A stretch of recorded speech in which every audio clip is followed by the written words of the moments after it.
Hi, hello. Today we're talking about Lisa Eldridge glosses. Lisa Eldridge recently expanded on her gloss line, added a whole bunch of new shades, and I actually only picked up one.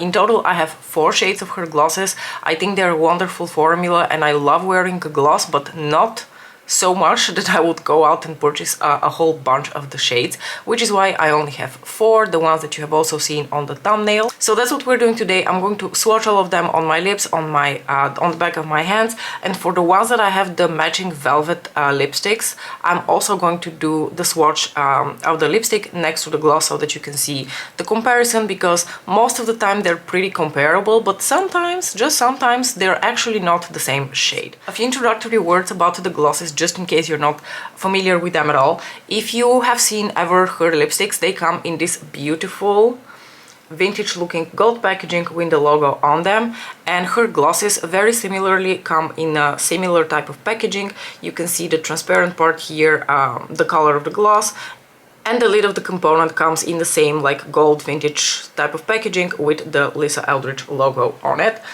In terms of the applicator, I think that is probably one of my biggest critiques of this gloss. I do not like the applicator of these glosses. I find it to be quite hard and I find it difficult to use for whatever reason. I much prefer the doe foot applicator from Pat McGrath's glosses, which are my other favorite lip gloss formula. In terms of formula, generally speaking, I feel like we're way past the 90s where glosses were just disgusting, gloopy and sticky. If anyone is still making that formula, what the fuck are you doing with your life? Nobody makes these kind of formulas anymore. From my experience, most like modern versions of glosses are not sticky anymore. They're very comfortable to wear. They don't feel gloopy. So this falls under that category as well, even more so because I would describe this as a bit of a hybrid between a lip oil and a gloss. They're extremely comfortable on the lips. Obviously, as a gloss, they're not going to last you all day like the Insanely Saturated or the Velvets, but I do have to say, when they dry down, they dry down to a little bit of like a stain, just like the Luxuriously Lucents, so they do hang out for a bit.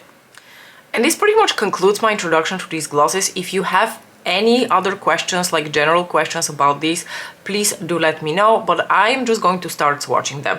And I'm going to start off with a shade that is also quite new in my collection and one that you haven't really seen me wear. For obvious reasons, it's the type of shade that I personally would usually wear in the summer. It is the bright coral shade called Go Lightly. It is a beautiful, vibrant summer shade. Let me swatch that for you.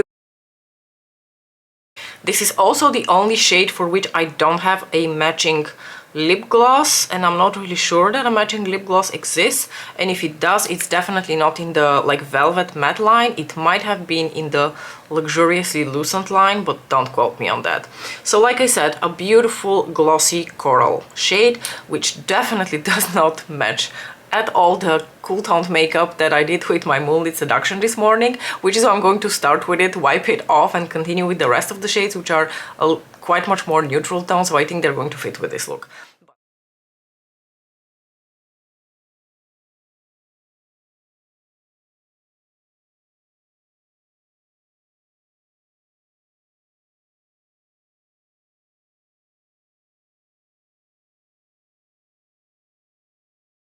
So here you have Go Lightly, a beautiful summer vibrant coral. I can't wait to wear it in the spring and summer months.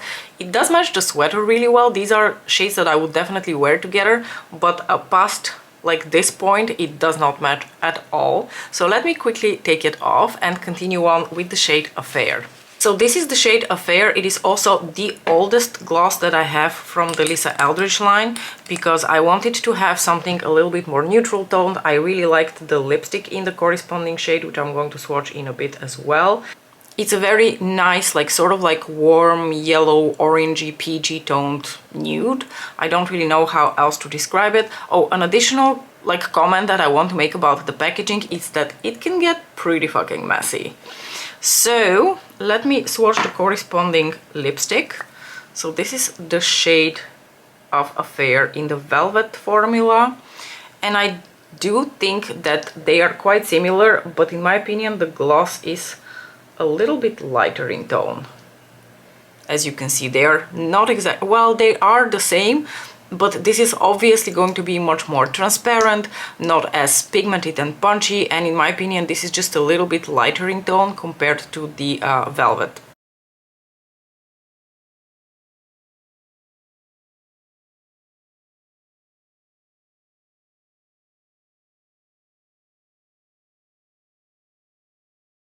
This is a beautiful, comfortable, nourishing nude that I love to wear both on its own, layered over top of the lipstick. I find this to be a very versatile shade, also in terms of like the types of makeup that it goes with, and I think it is my absolute most used shade out of the four that I will show you here.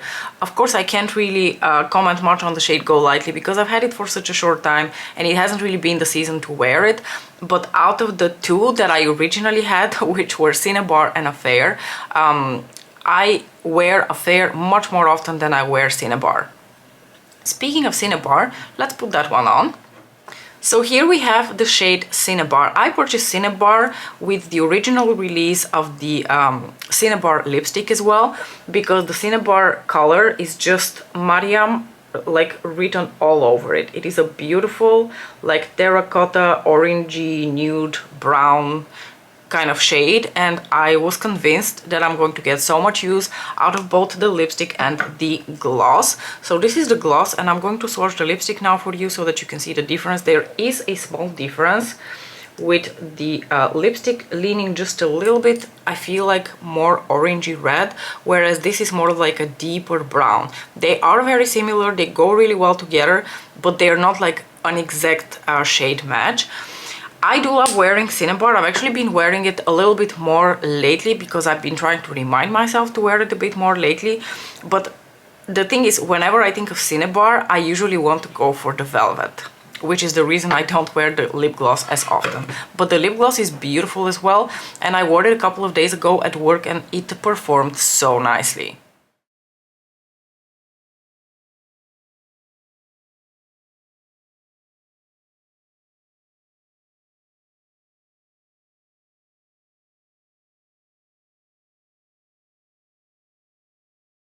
This is such a beautiful, like, orangey, reddy, browny nude. I absolutely love it.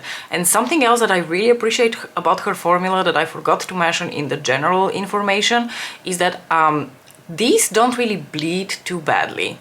Usually with gloss, I will have the issue that by the afternoon a lot of it will start like dripping in my lip lines, and I feel like for a gloss this one actually stays within my lip lines pretty well.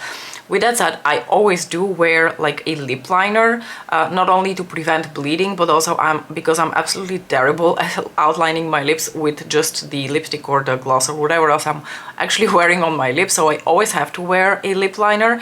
I'm going to put one now for the shade Decade because that's also going to be the shade that I'm going to wear throughout the rest of the day. And now finally, let's swatch the newest addition to the lip gloss line from Lisa Eldridge, and the shade that I purchased is the shade Decade, the reason being that I'm in love with the matching velvet.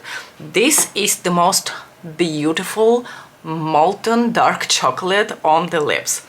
And I can't wait to wear the gloss today because I'm actually exceedingly curious how this is going to perform throughout the day. It is probably the darkest shade of gloss that I have in my collection, but because I now have the experience with these glosses that they wear so well throughout the day, I'm not too worried about it. Now let's watch the velvet. The velvet is one of my absolute most favorite like winter vampy shades. It just looks like you melted chocolate au bain-marie on your like steel pan and then you rubbed it all over your lips. Isn't this the most beautiful dark brown that is not too orange, that is not too taupey and cool toned?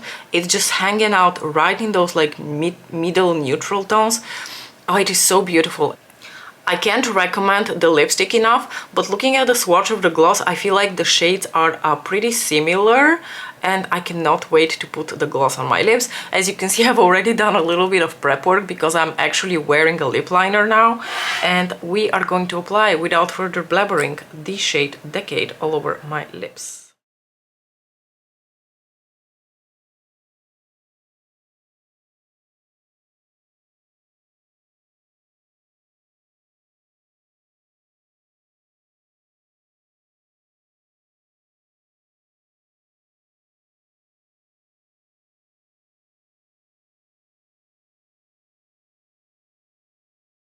Oh boy, do I look like I have eaten juicy chocolate and smeared it all over my lips? I think I do. This is probably the darkest shade of gloss I've ever worn in my life. It was a little bit of a challenge to apply because I think I picked up too much product on the doe foot. In the future, I think I would prefer to have less product, but for the purpose of this video, I think it is better for you to see it applied to its full opacity, because as I wear it now throughout the day, it's going to tone down for sure. I'm very curious how this is going to wear throughout the day, whether it's going to get patchy, whether it's going to start looking really funky because it's such a dark shade of lip gloss. But I will come back and report probably in my description box how this performed throughout the day, because I'm going to head to work in a little bit and I'm going to wear this gloss all throughout the day. This concludes this lip swatch video because, like I said, I only have like the 4. Overall, this is a beautiful formula that I would highly recommend if you want to, I don't know, wear it in the summer when you want to feel juicy and full of life, or deep in the winter when it's really cold outside and your lips are really suffering and you need a little bit of extra nourishment, but you also want to have a bit of color on your lips. Highly recommend those for that as well. I also find the formula between the different colors to be pretty consistent, so honestly it's not like if you're choosing a different color you're going to also experience a different formula. I've now tried a whole range of shades, ranging from something like Affair, which is a really nude shade, to something like Decade, which is extremely deep and dark in shade. And in terms of formula, these are extremely consistent with each other. So I think it's just a matter of you choosing the right shade for yourself, which leads me to also my final question to you. Did you guys pick up any of the lip glosses, like the newly released colors, or do you have any of the old ones? Which are your favorites? I can't wait to chat about it in the comments below. Thank you so much for watching, and I'll see you in my next video. Bye!